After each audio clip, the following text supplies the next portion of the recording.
Winter 1951. A struggling actor approaches a man outside a New York diner. "Can you spare $20? I haven't eaten in 2 days." The man looks at James Dean, skinny, desperate, shivering, hands him a 20. "You don't have to pay me back." Dean takes the money. 3 years later, Dean is famous, and what he does about that $20 becomes one of Hollywood's most talked about stories. Robert Paulson was 42 years old, an accountant, worked for a manufacturing company in Manhattan, made decent money, lived in Queens with his wife and 2 kids, reliable, steady, the kind of man who paid his bills on time and saved for retirement, not exciting, but stable. That's what mattered in 1951. February 7th, 1951, Thursday evening. Robert was leaving a diner on 8th Avenue.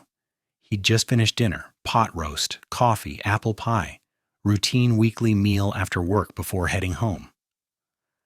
The temperature was 15 degrees, snow on the ground, wind cutting them through the streets like knives. Robert pulled his coat tight, started walking toward the subway. A young man stepped out of an alley, early 20s, thin, wearing a jacket too light for the weather, no gloves, no scarf. His face was pale, lips slightly blue. He was shaking, not just from cold, from something else. Hunger, maybe? Desperation. The young man approached Robert, hesitant, embarrassed. "Excuse me, sir, I'm sorry to bother you." His voice was quiet, ashamed. Robert stopped. "Yes?" The young man swallowed. "Can you spare $20? I haven't eaten in 2 days. I tried to get work, but nobody's hiring. I just need enough for food and maybe a place to sleep tonight."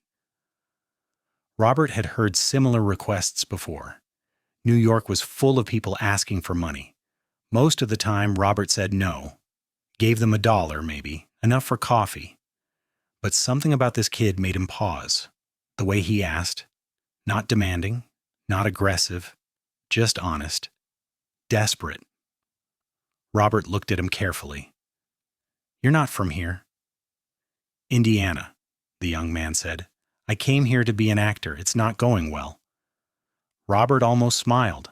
Actor. Of course, thousands of kids came to New York chasing that dream. Most ended up broke, going home, giving up. "What's your name?" James Dean." Robert pulled out his wallet. He had $40, enough to get home. Pay for groceries tomorrow. He pulled out a 20, handed it to Dean. "Here." Dean stared at the bill. "I'll pay you back. I promise. I just need your name and address." Robert shook his head. "You don't have to pay me back. Just get some food. Find somewhere warm to sleep." Dean looked at him.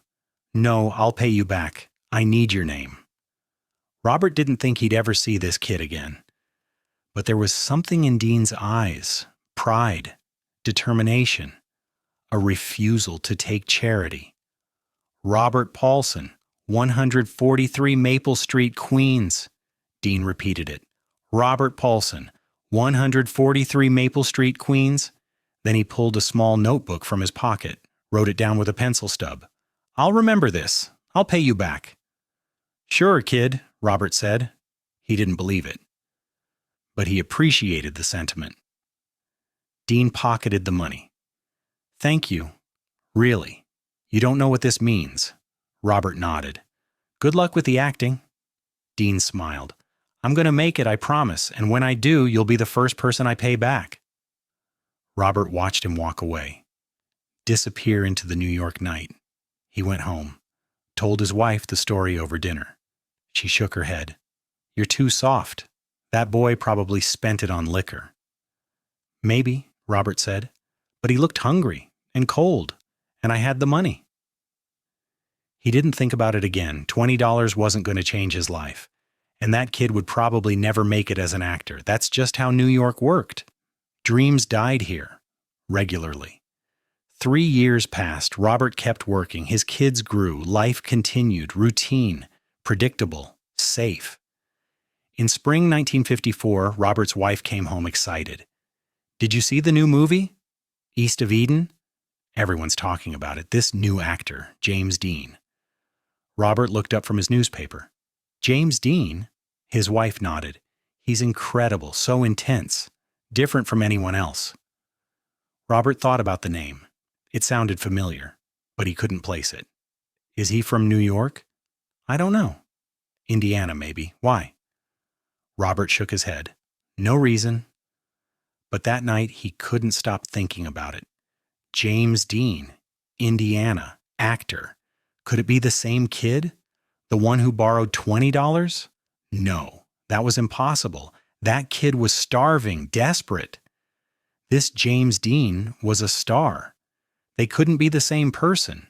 Robert went to see East of Eden the following weekend, sat in the theater, watched the movie, and there he was. The same face, older, fuller, but unmistakably the same kid who'd approached him outside that diner.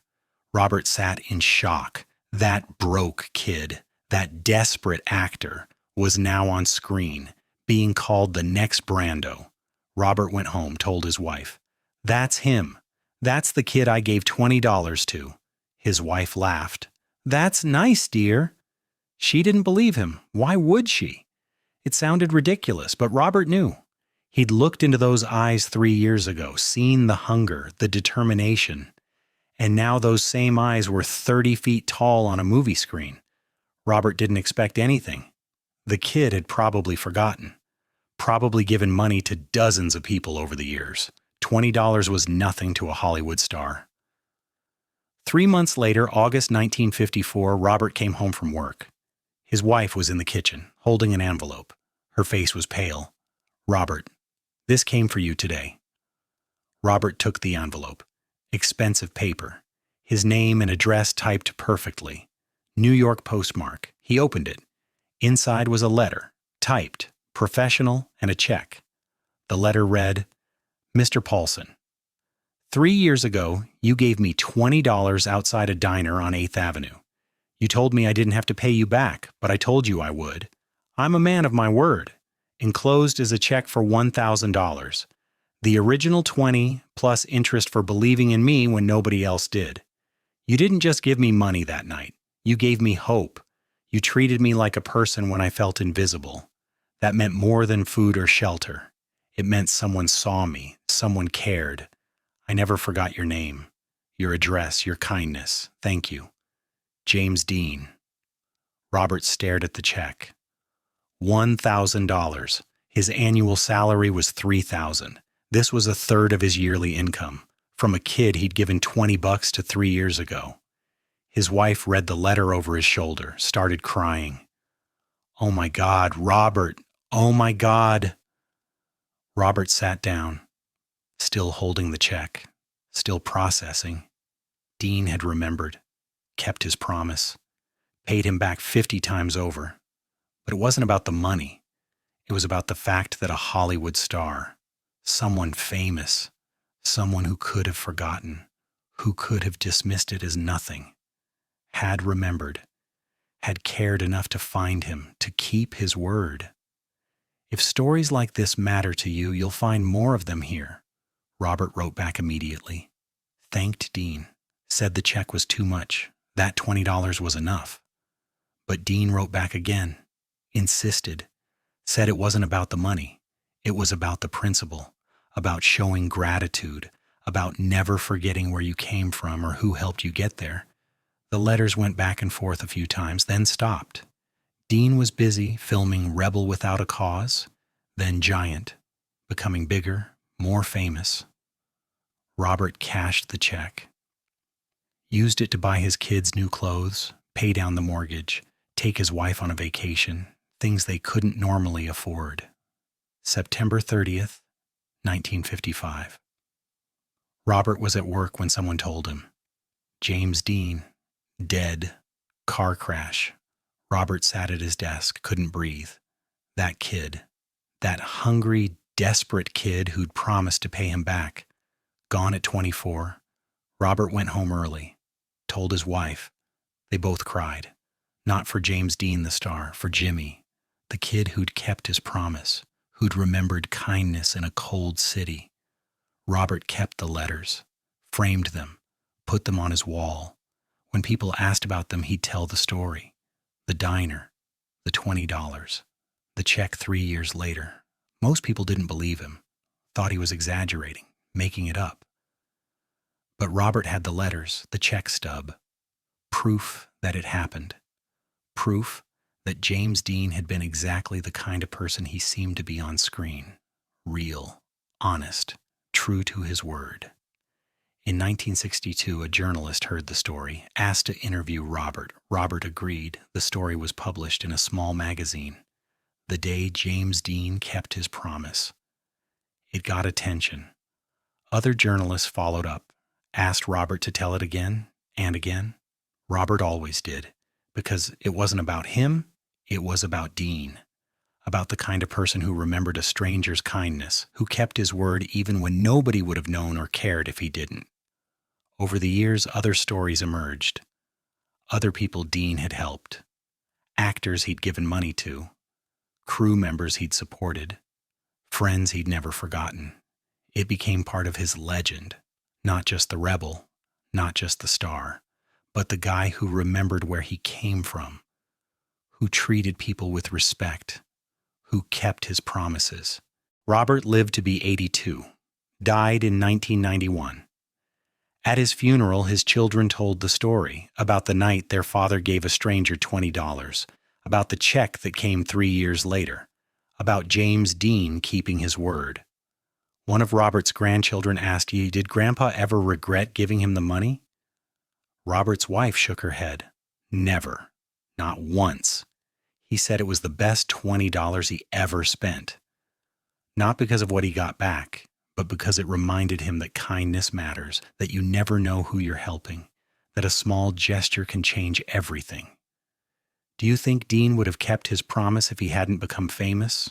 Or did success give him the means to be the person he always wanted to be? The letters Robert kept are now in a museum, part of a James Dean exhibit. Thousands of people have read them, seen the check, heard the story, and every time someone reads those letters, they remember.